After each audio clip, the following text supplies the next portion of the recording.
Tonight, APC governorship candidate of the All Progressives Congress in Rivers State, Mr. Toye Cole, claims that evidence meant for the filing of petition to the election tribunal have been tampered with following arrest of lawyers working on the document by the police. Nigerian Bar Association condemns arrest of its members by the police in Rivers State, says action is an unwarranted harassment and invitation to anarchy, vows to ensure those behind the arrest are sanctioned. Kano State Governor-elect Abba Kabir and incumbent Governor Abdullahi Ganduje in war of words over an advisory by Mr. Kabir stopping loan approvals without his consent. And Russia takes over presidency of the UN Security Council despite Ukraine's call on members to block the move. On business news tonight, the all-share index of Nigerian Exchange Limited returns a 5.81% profit to investors in the first quarter of 2023. And on sports news tonight, Gabriel Jesus scores twice as Arsenal restore their 8-point lead at the top of the English Premier League with a 4-1 comfortable win over Leeds United. We begin in Rivers State, where the governorship candidate of the All Progressives Congress, Mr. Toye Cole, has raised the alarm that the documents needed to file their petition on the outcome of the election in the state have been confiscated by the police. But this follows the arrest of some lawyers to the House of Assembly candidates of the APC in the state, an action Mr. Cole says came as a shock to him. The lawyers were arrested alongside 5 of their support staff while they were working on documents in preparation to file petitions at the State Election Tribunal. They were later freed this evening on bail. Well, this comes a day after the APC governorship candidate in the state, Mr. Cole, accompanied by his lawyers, stormed the head office of INEC in the state capital, demanding the release of the certified true copies of the election results. I'm shocked. I was just truly shocked. This is a rude awakening. I was woken up this morning with a frantic call around about 6:45 that our lawyers have been arrested, that there was a raid on their hotel and that they've been taken away. By the time I got to the hotel, you can imagine I had to go to the hotel myself. By the time I got to the hotel, they had gone. The few people that I found there this morning told me that they came in, they were carried away, and then we started trying to investigate where they were taken to, only to find out that they went to the intelligence and surveillance unit at Ogunabali. I went there myself with the party chairman and the SAN, who Tuduru Ede SAN. We got there for over an hour. We were kept there. We didn't see them at all, only to be told that they were being transferred to State CID. So we followed them again to State CID. All this time I was making frantic calls because I've never heard lawyers who are preparing a petition that is time-bound to be arrested. But more worrying was that all our evidence, every single evidence, was carried away. Now, is it compromised? Can we trust that evidence when we get it back? The case, the petition, the lawyers are writing their case, their brief, they're making their case. Now they've taken it. Now the opposition now knows exactly what we want to argue. You know, it's too bad. Well, we have more on that developing story. Meanwhile, the Nigerian Bar Association has described the arrest of lawyers by the police in Rivers State as an unwarranted harassment. In a statement by the NBA president, senior advocate of Nigeria, Mr. Yakubu Mekiao, the legal body listed the names of the arrested lawyers as Jerry Ando, Dr. Sabera Nelson, and Odum Eba, saying they were arrested while performing their professional duties to their clients. He states further that situations where the instrumentality of the police is apparently being used to harass and intimidate lawyers is a direct affront to the rule of law and a threat to our democracy. According to him, the police action is an invitation to anarchy and chaos, as it will force people to resort to self-help rather than seek legal redress. The NBA president adds that he has reached out to the Inspector General of Police and the Commissioner of Police in Rivers State on the matter. He, however, noted that the NBA will take up the matter to ensure that any person or persons, including police officers who may be found complicit in the events leading to the arrest, are sanctioned for any possible abuse of office. And now to Kano State, where the governor-elect in the state, Mr. Abba Kabir, has issued a public advisory asking all existing and prospective lenders to seek the express content of the incoming administration. That's before issuing any loan facility to the state government. Well, the suspension, according to the advisory, is effective from March the 18th to May the 29th, during which no loan facility will be approved without the explicit consent of the incoming administration. He warns that any loan approved during this period without the knowledge and content of the incoming administration will not be honored by the new government. Meanwhile, Mr. Kabir has inaugurated a 65-member transition committee ahead of the May 29th handing over, and has promised the people of Kano a people-oriented government. We are transiting to a government that will respect the rule of law and due process. We are transiting to meritocracy and target-driven and purposeful governance.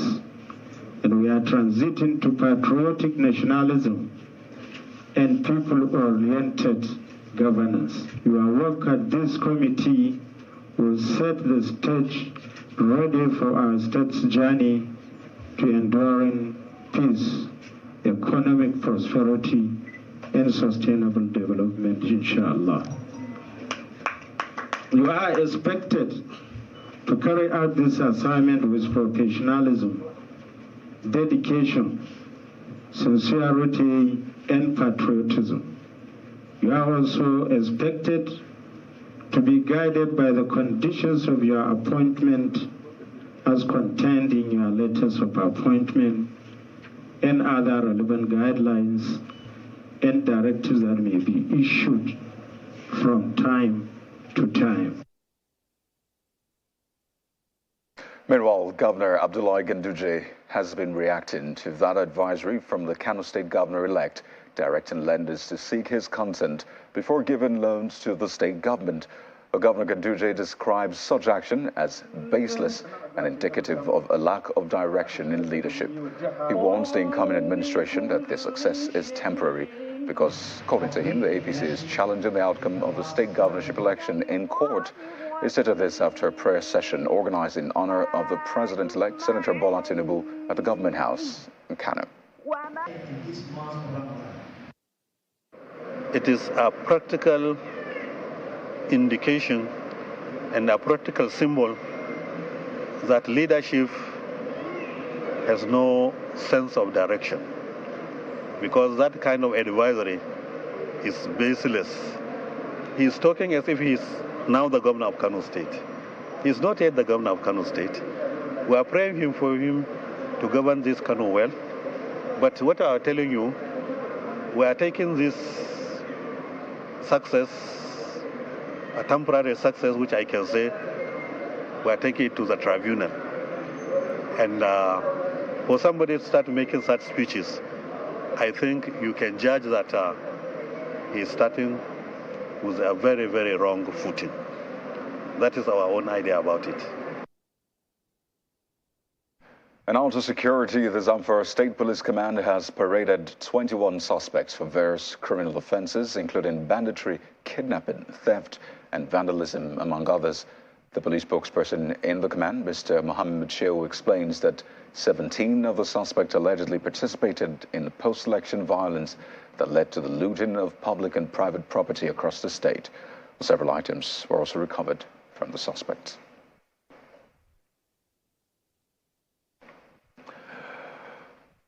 And elsewhere, troops of one mechanized division of the Nigerian Army have neutralized 5 bandits during a clearance operation in Chikun local government area of Kaduna State. The acting deputy director, Army Public Relations of 1 Division, Lieutenant Colonel Musa Yaya, explained in a statement that the operation was carried out along Kanti Tentatu Road in Kubusu Forest and the Castle Hills general area. He said the aim was to deprive the bandits freedom of action and create an enabling environment for economic activities and legitimate businesses. The General Officer commanding 1 Division and Force Commander of Operation World Punch, Major General Taurid Lagbaja, has urged residents and visitors to Kaduna State to continue to support the troops and other security agencies with actionable information that will help root out criminal elements.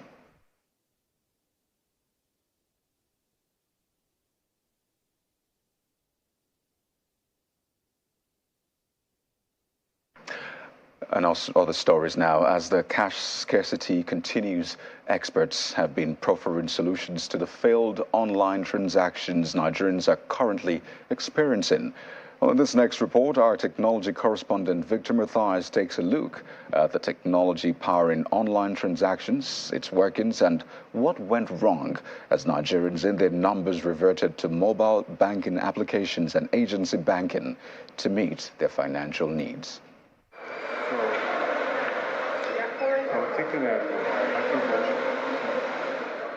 Few months after the Central Bank of Nigeria announced the cash policy redesign, what used to be part and parcel of social and economic life among Nigerians, the Naira notes became a scarce commodity in a twinkle of an eye, with many besieging banks and ATM points to obtain cash. While many, especially the unbanked, were grappling with the reality that dawned on them as a result of the policy, other Nigerians were forced to resort to alternative banking means, which to a certain extent also failed to deliver the desired result. While some Nigerians have applauded the CBN's decision to move the economy in a cashless direction, they wonder why adequate infrastructure was not put in place first to make that transition seamless. Sometimes might do transaction, the customer will be debited and no credit on the POS, and some customer will demand for their money, and we have to just call the customer care. They are ripping people off, and most of them don't even want it to stop. They want Nigeria to just be like this, so that cash can be scarce, and people would always come around, you understand, to still keep buying money from them. Dr. Yele Okeremi, a financial expert with over 25 years' experience in the global economic system, explains the workings behind the technology that powers online banking platforms. This is that there is something called a switch, which is basically a software contraption sitting somewhere that connects several banks together, which is like, so the switch sits like a hub, so to speak. At various bank ends as well, they also have their own infrastructure for both the outward and the inward messages or transactions happening across the switch. And then when those transactions are also either going outwards or coming inwards as well, the banks also have some work to do in the back end at their core banking application level. His explanation seems quite straightforward, but what could have been responsible for the failed electronic transactions recorded during this period? We can't say that this is exactly what the problem is, that one secondary transfer, it's a problem from my bank, or it's a problem from the recipient bank. No, there are three different entities involved here, but it's always very rare for the NIP system to go down because they are the one powering all transaction in Nigeria as we have it today. Experts say a solution is on the horizon, but are the players willing to make the necessary investment? Overcapacitization has costs. So if the banks attempted to overcapacitize in previous times, then the entire electronic banking system may not be profitable or sensible to them. So they needed to maintain the balance. I think what happened was that so much happened within such a short time that it caught everyone kind of napping. It is hoped that with the circular from the CBN last week saying that enough cash has been evacuated to deposit money banks, which have also been mandated to work on Saturdays and Sundays, it remains to be seen whether the pressure on digital channels to carry out daily financial transactions will be without hitches. Victor Matthias, Channels Television News. In part two, after the break, we have more perspective on the cashless policy of the Central Bank of Nigeria and how to ensure adequate infrastructure for seamless electronic transactions. That's in a moment. Please stay with us.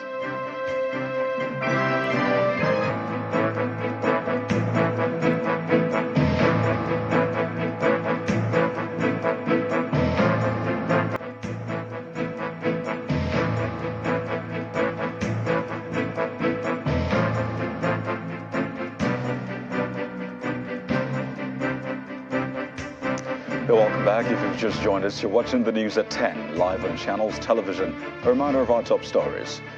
APC governorship candidate in River State, Mr. Tony Cole, claims that evidence meant for the filing of petition to the election tribunal have been tampered with, following arrest of lawyers working on the documents by the police.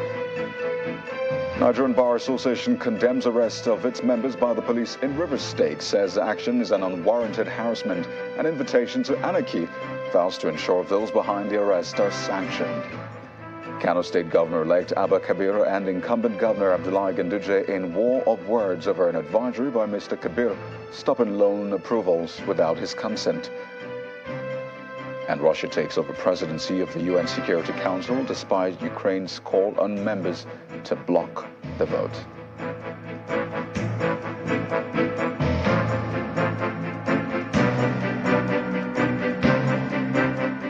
Let's now bring you more in our lead story coming in from River State, where the governorship candidate of the All Progressives Congress, Mr. Tony Cole, is raising the alarm that the documents needed to file their petition on the outcome of election in the state have been confiscated by the police.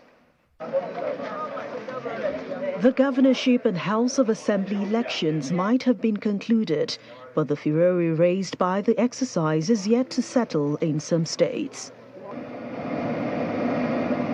River State happens to be one of such states, and the governorship candidate of the All Progressives Congress, the APC, in that election, Tony Cole, in company of APC's state legal advisor, stormed the head office of the Independent National Electoral Commission, INEC, in Port Harcourt, the River State capital, on Friday, to demand the release of the certified true copies of election results 2 weeks after the polls. Mr. Cole wonders why INEC is still holding on to the document in spite of court orders directing it to release them to the APC. We've come to INEC to express our deep frustration at what is going on. Essentially, we are time-bound. We have 21 days from the time that the elections were declared to file. Some of our House of Assembly candidates had their declaration on the 18th, on the day of election. 2 weeks have gone. We've written, we've put in for documents, we've required for INEC to release CTC documents. 2 weeks, nothing. They've not released one single CTC document. And we have to prepare a brief, we have to go to court, we have to prepare for tribunals, we have gotten court orders, they've been ignored. It tells me that something is going on. I don't know what it is, and I don't want to believe the worst in INEC. I believe that at this particular point in time, the onus is on INEC as an independent regulator, an independent administrator of elections, to be fair. Give us what we need so that we can go to court. We've come here on Friday. Unfortunately, there's nobody in the office. I've spoken to the rec, and he has promised that Monday something will happen. So we'll be back on Monday. And when we come on Monday, we expect that we will collect and leave INEC with all the documents. Meanwhile, the matter took a new twist on Saturday when Mr. Tony Cole and his party's senior counsel, Mr. Tuduru Ede, led journalists to the State Criminal Investigation and Intelligence Department, where they say some of their lawyers and their support staff working on their petition were taken to after they were unlawfully arrested by the police. By the time I got to the hotel, they had gone. The few people that I found there this morning told me that they came in, they were carried away, and then we started trying to investigate where they were taken to, only to find out that they went to the intelligence and surveillance unit at Ogunabali. I went there myself with the party chairman and the SAN, Tuduru Ede SAN. We got there for over an hour. We were kept there. We didn't see them at all. But more worrying was that all our evidence, every single evidence, was carried away. Now, is it compromised? Can we trust that evidence when we get it back? The case, the petition, the lawyers are writing their case, their brief, they're making their case. Now they've taken it.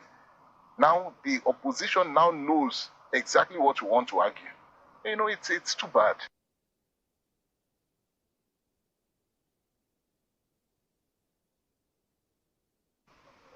Operatives of the Nigerian police force, as well as agents of the People's Democratic Party came to the Bayview Hotel along Tombia Street, GRA, Port Harcourt, and picked up all the lawyers and the support staff preparing petitions for candidates of APC and APC itself for the House of Assembly elections held on the 18th of March 2023, all with a view of scuttling the petitions. They had nothing on them that is untoward. All the papers they had were INEC forms EC8A, duplicate copies legitimately issued to the agents which we collated, and we are looking through them with a view of filing the petitions. And so their attempt is to ensure that APC doesn't go to court.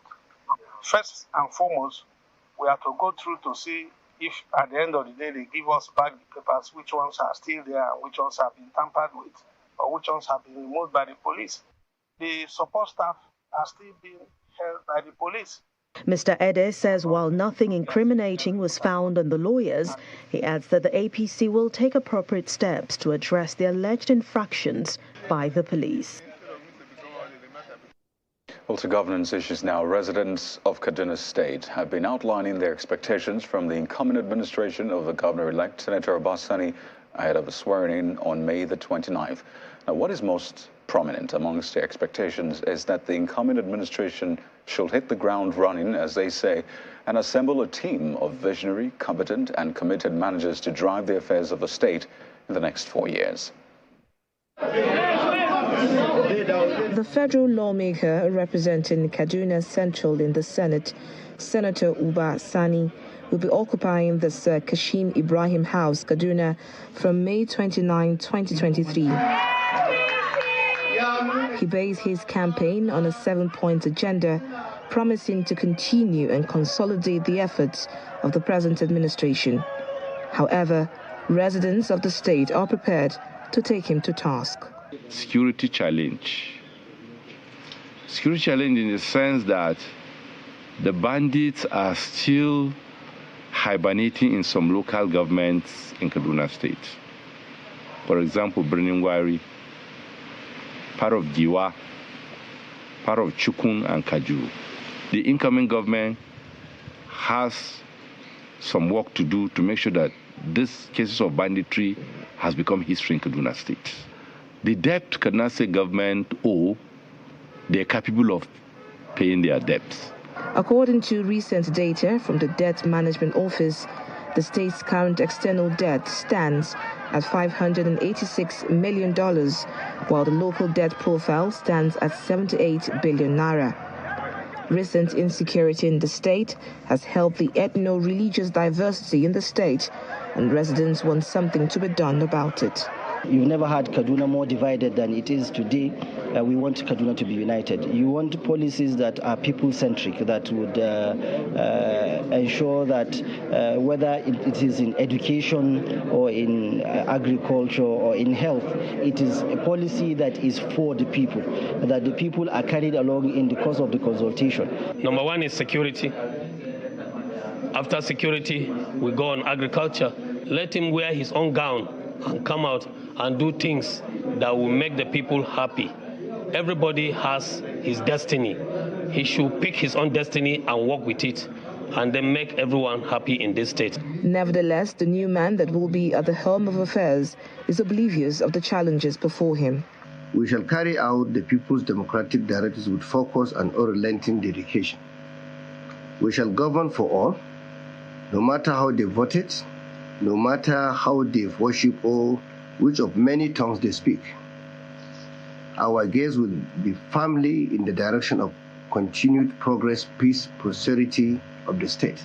The positive for the incoming administration is that he will be taking over office from a member of his party, the All Progressives Congress, and residents are expecting him to hit the ground running.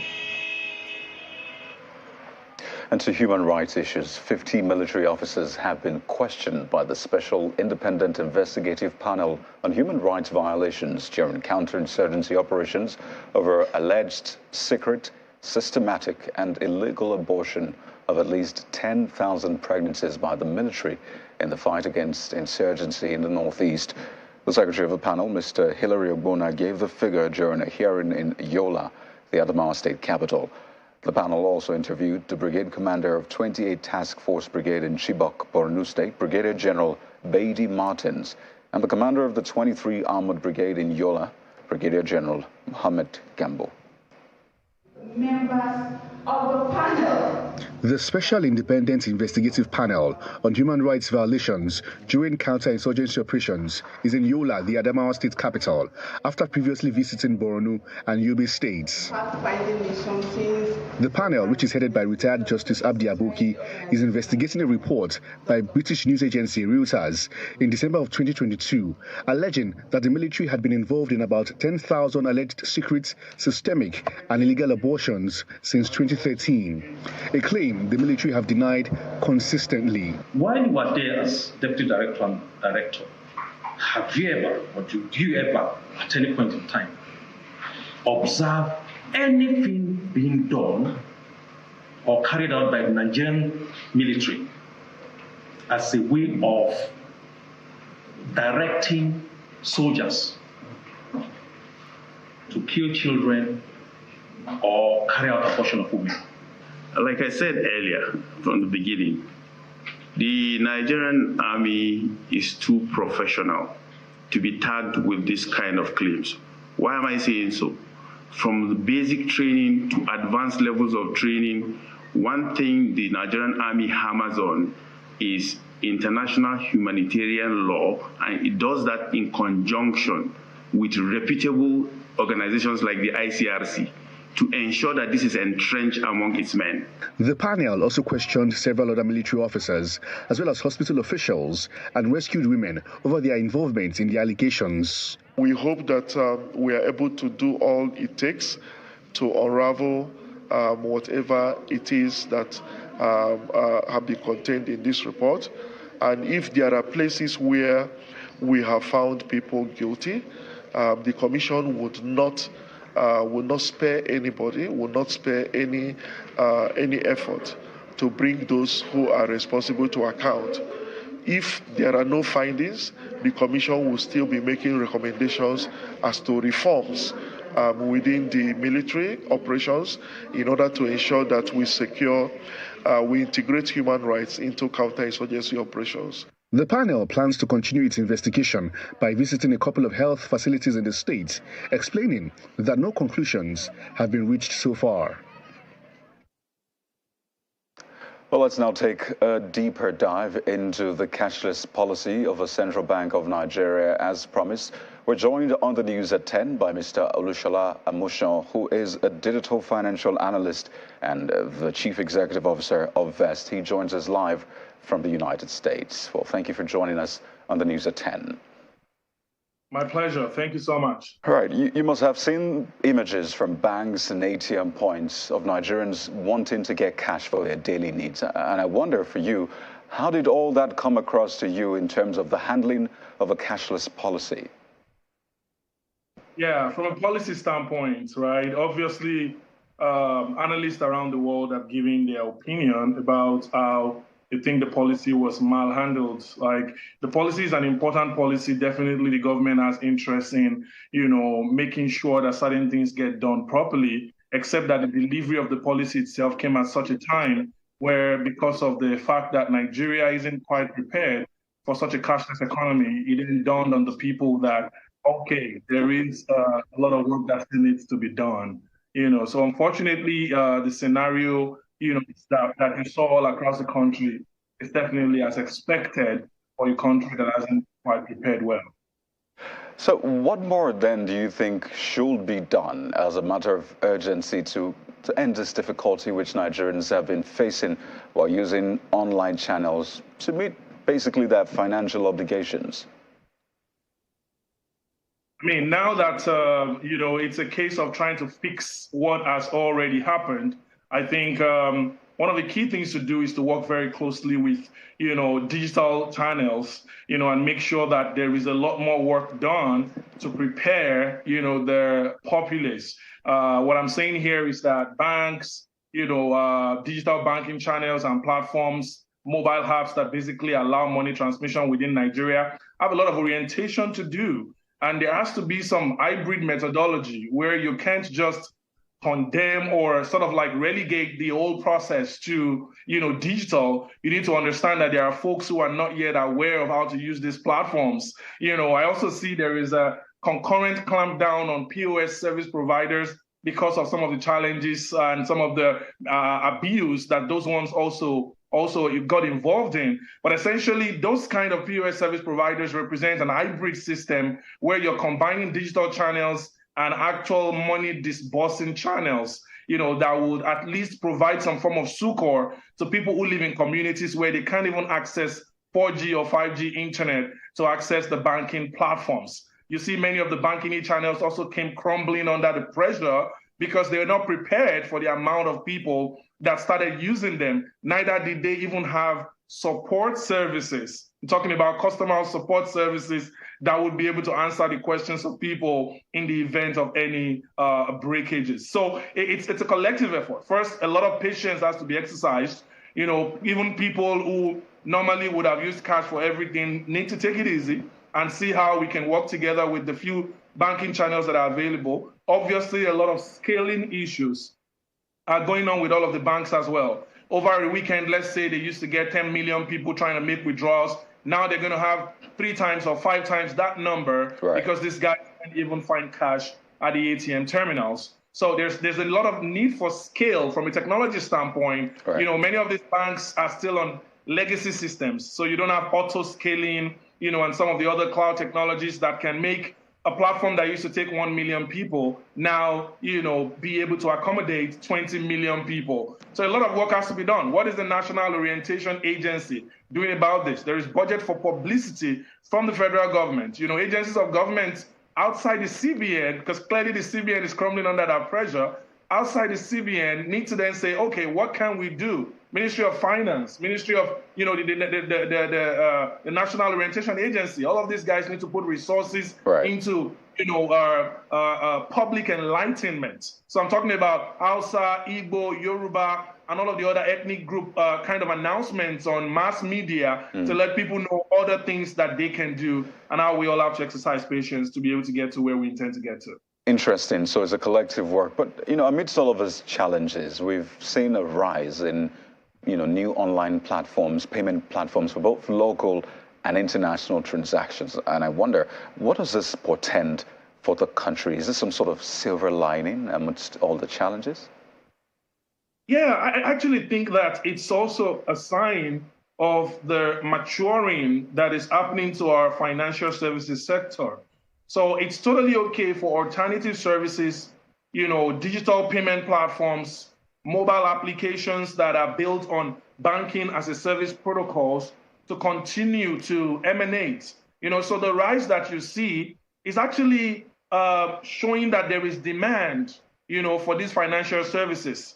Banking services penetration, clearly is not something that can be attained, with just the traditional banks. So there has to be a proliferation of other kind of software services that are layered on banks, still regulated, but that demonstrate that there is innovation that can serve all of these other segments. And beyond payments, there has to be insurance technology, there has to be lending technology, additional platforms, as long as they are being subjected to the environment that allows them to innovate, but also regulates them so that the consumer can be ultimately protected. So the classic question naturally will be, where does this put traditional banks and their online banking service?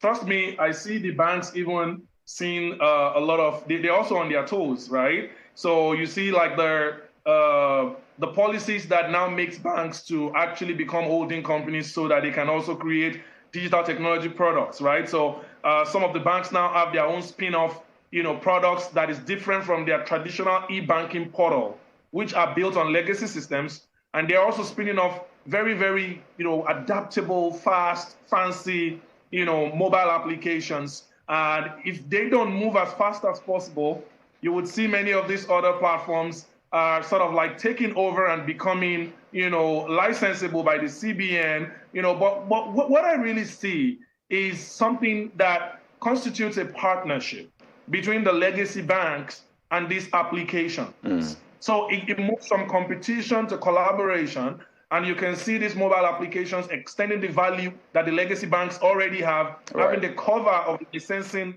regulation, and years of experience that these traditional banks already have, and some form of control to be able to make sure that we land in a good place from a consumer standpoint. Olushola Amusan, a digital financial analyst, CEO of Vesti. It's okay to call you a tech bro, right? Absolutely. Thank you so much for your thoughts on the news at 10. A pleasure.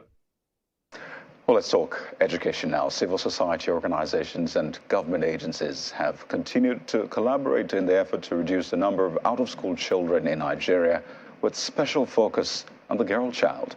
The United Nations Educational, Scientific and Cultural Organization, UNESCO, says that Nigeria now has about 20 million out-of-school children, according to the latest global data.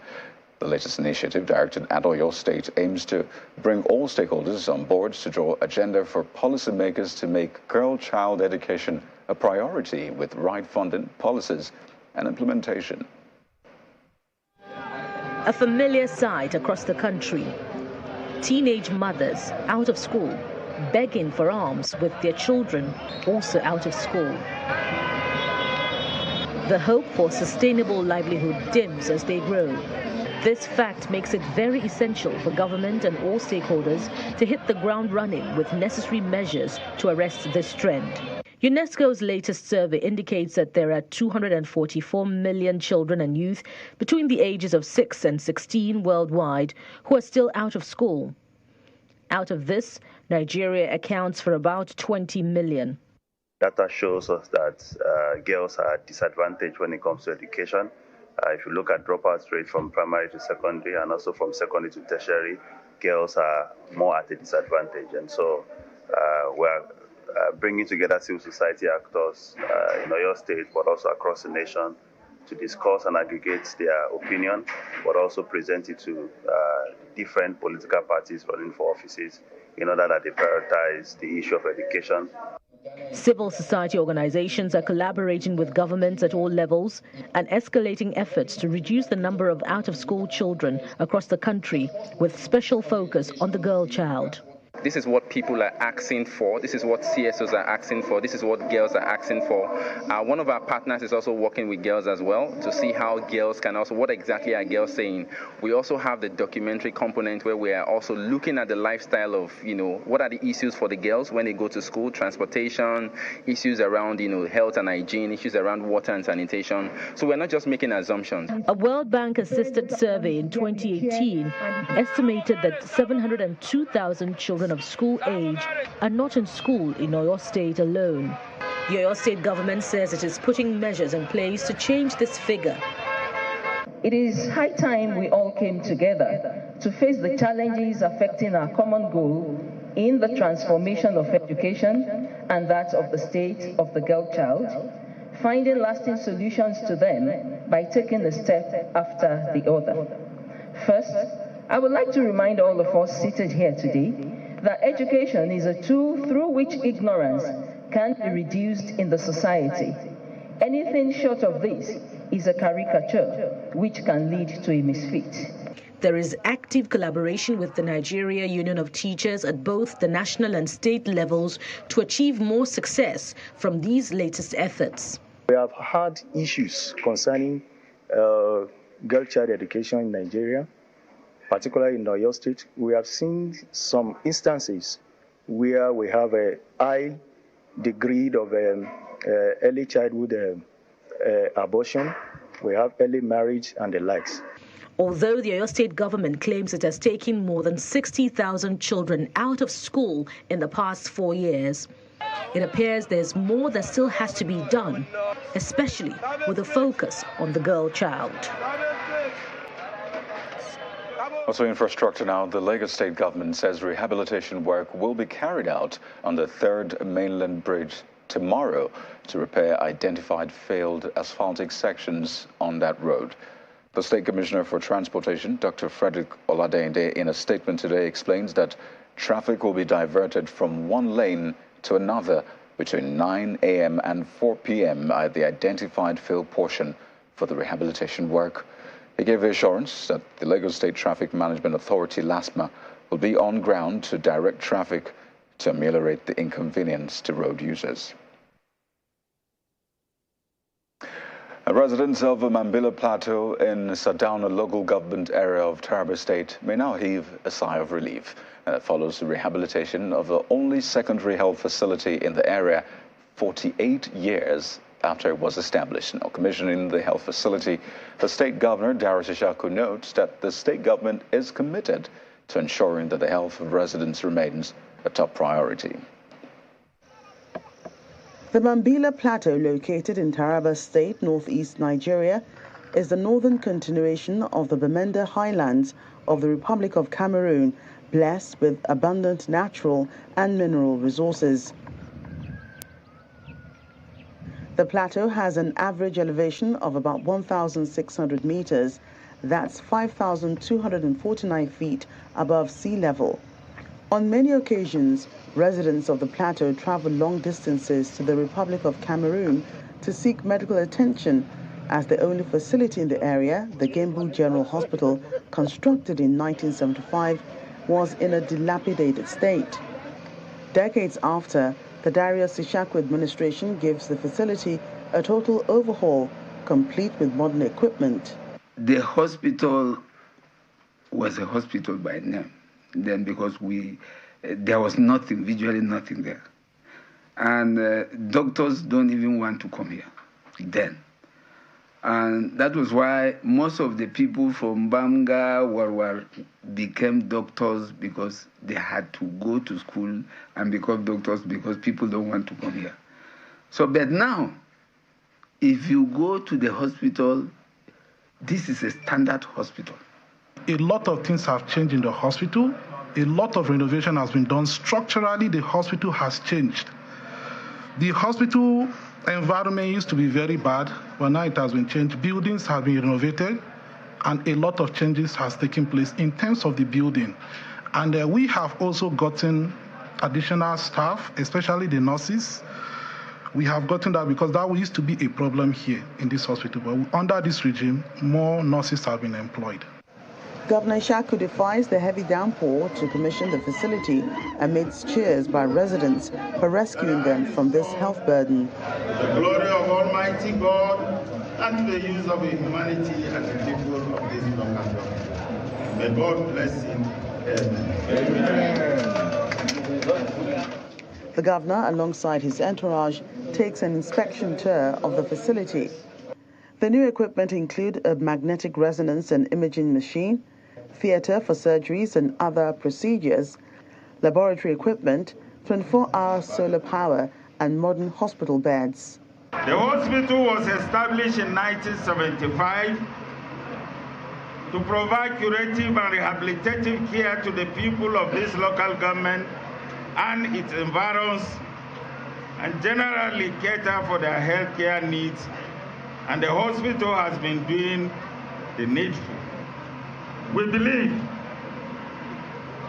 and hope that with these new healthcare machines, with this improved hospital, that most of your cases in Sardauna local government will be solved in this hospital.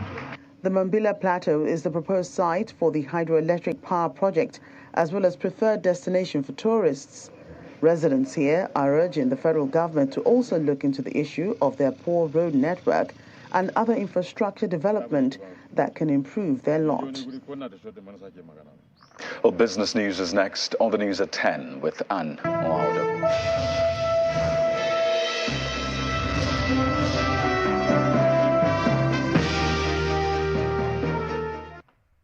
Thank you, Kayode. Hello and welcome to Business News. Developing countries, including Nigeria, have huge investment needs due to their inadequate infrastructure and other challenges. And that's according to the World Bank Group President, David Malpass, in a speech delivered. Mr. Malpass says that developing countries have immense investment needs, giving inadequate infrastructure, rapid urbanization, and escalating climate costs and capital inflow from abroad, and it will have a role to play in financing these needs. But in these uncertain times, with widespread pressure from debt distress, countries will not be assured of foreign finance. And such issues, the Washington-based lender has called on policymakers to create an environment conducive for investment and devoid of corruption.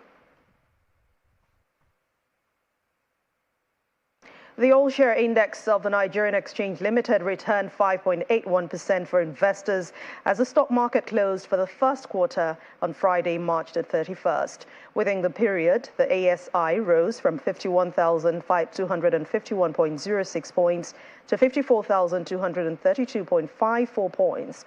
The market capitalization of listed companies also closed higher at 2.54 trillion naira. Meanwhile, at the end of trading on the floor of the NGX on Friday, investors exchanged 557.3 million shares, valued at 3.68 billion naira, in 3,943 deals. And that's when you compare it to the previous day's tally of 73.54 million worth at 4.23 billion naira in 3,718 deals. The top gainers at the end of the week were O&O PLC, whose stock rose by 34.12% on the back of earnings announcement and the acquisition plans. Ikeja Hotel PLC, Champion Breweries PLC also rose by 13.27%. The forex market trading activity at the FMDQ exchange was mixed this week. The total turnover of transactions carried out at the FX spot forwards and the futures markets all dropped by 28.40% week on week to less than $1 billion.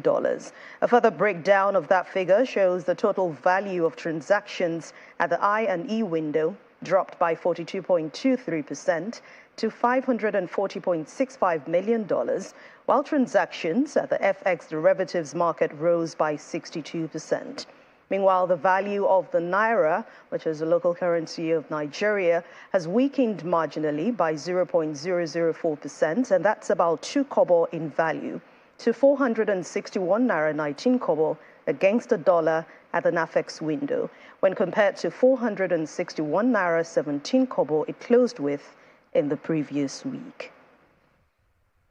Two of the biggest international grain traders say they will hold grain purchases for export from Russia, tightening Russia's grip on global food supply. The exit, Cargill Incorporated and Viterra, means that Russia, which is the world's largest wheat exporter, will have more control over its food shipments and even reap more of the revenues. The international trading companies have benefited from Russia becoming a major global grain exporter over the 2 to 3 decades they have been operating in Russia. Now, to talk about Ghana's parliament, today approved new tax measures expected to raise an additional $340 million in revenue in a bid to meet requirements from the International Monetary Fund's $3 billion bailout program.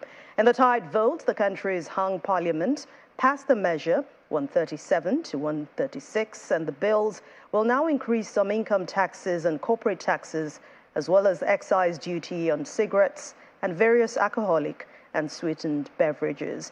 Ghana is restructuring most of its public debt, which stood at about 575.7 billion cedis, that's about $47 billion at the end of November, to qualify for the IMF support package.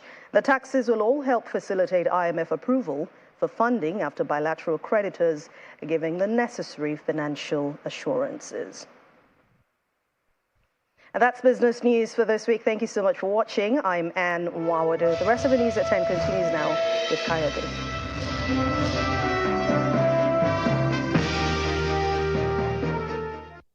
Well, thank you, Anne. There's a new development to our lead story coming in from River State. Now, the APC governorship candidate in the state, Mr. Tonya Cole, has vowed not to leave the police station where the APC lawyers and the evidence were said to have been taken to until the evidence taken are returned.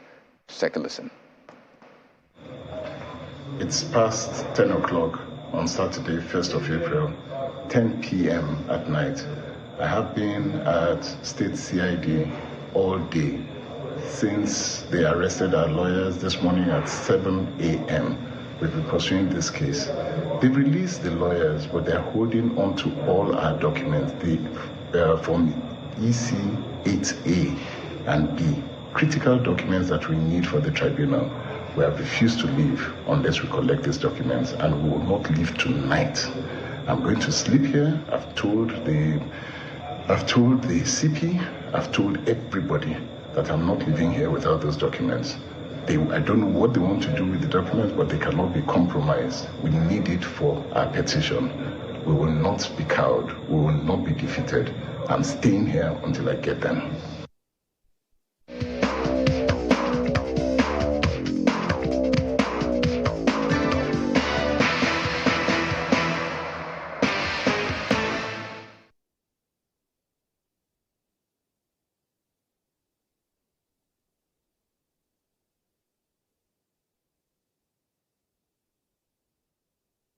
Hello there and welcome to Sports News.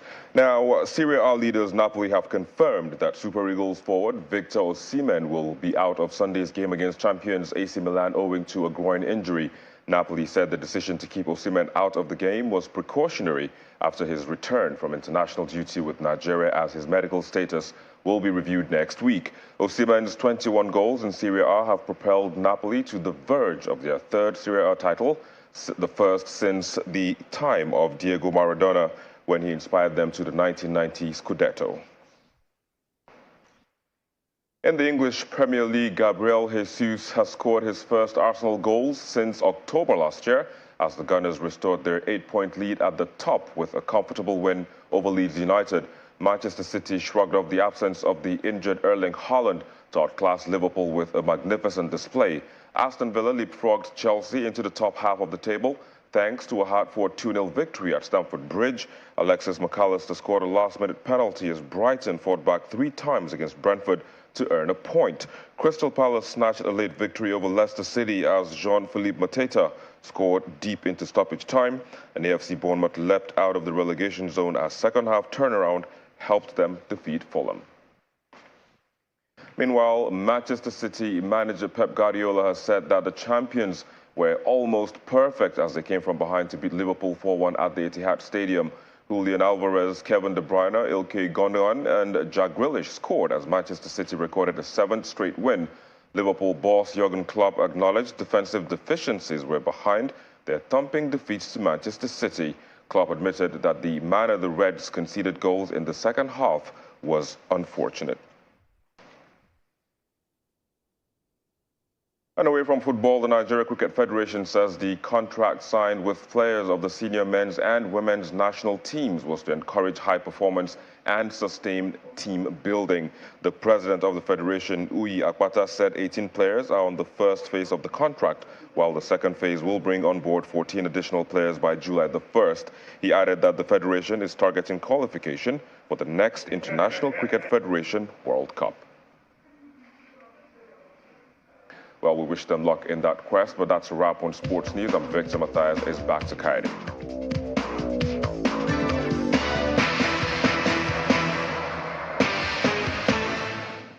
Well, thank you, Victor. To the foreign scene now, where Russia today assumed the presidency of the UN Security Council and will hold the position for a month, despite Ukraine urging members to block the move. Well, each of the Council's 15 members rotates the presidency for each month, and the last time Russia had the presidency in February 2022, it launched a full-scale invasion of Ukraine. The other permanent members of the Council are the UK, US, France, and China. Despite Ukraine's complaints, the United States said it could not block Russia, which is a permanent Council member, from assuming the presidency. Ukrainian Foreign Minister Dmytro Kuleba called Russia's presidency the worst joke ever for April Fool's Day and a stark reminder that something is wrong with the way international security architecture is functioning. And joyful faithful welcomed Pope Francis to the Vatican this morning after he was discharged from hospital. The 86-year-old pontiff was taken to the Unelli Hospital in Rome on Wednesday, where he was treated for bronchitis after complaining of breathing difficulties. His medical team confirms that he responded well to an antibiotic infusion. His spokesman adds that he will take part in a Palm Sunday service tomorrow, which is a major event in the church calendar that kicks off Easter week celebrations.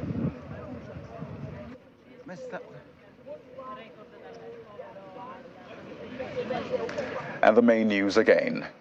The APC governorship candidate in River State, Mr. Toye Cole, today claimed that the evidence meant for the filing of petition to the election tribunal have been tampered with following arrest of lawyers working on the documents by the police. He also vowed not to leave the state CID until the documents are released to him. And that's the news at 10 for tonight, everyone. Thank you for watching. I'm Kaido Kili. Good night.